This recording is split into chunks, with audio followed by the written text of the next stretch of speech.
What is leverage? The dictionary meaning of the word leverage is the exertion of force by means of a lever.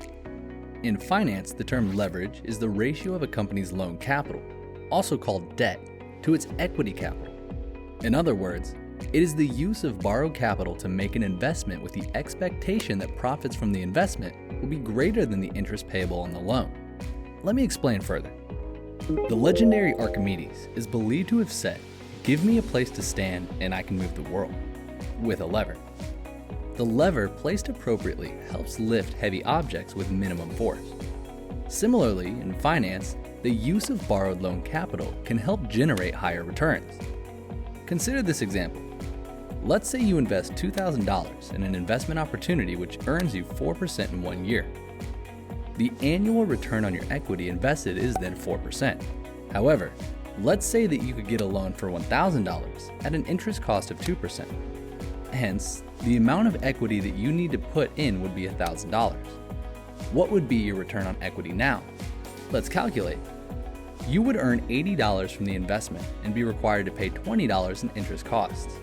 In summary, you would earn $60 by investing half the investment cost as equity, and hence your return on equity would be 6%.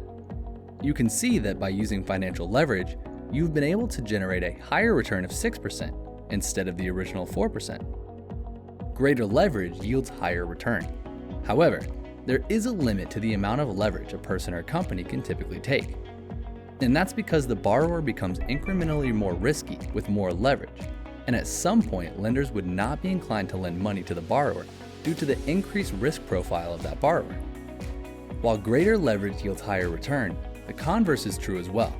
Greater leverage can also magnify your losses. Let's consider the above example again, but let's say the investment made a negative return of 2%. Without leverage, the return on equity is a negative 2%. In other words, you lost $40. However, if you had taken a loan of $1,000, the interest cost of $20 would be added to your loss of $40, making a total loss of $60.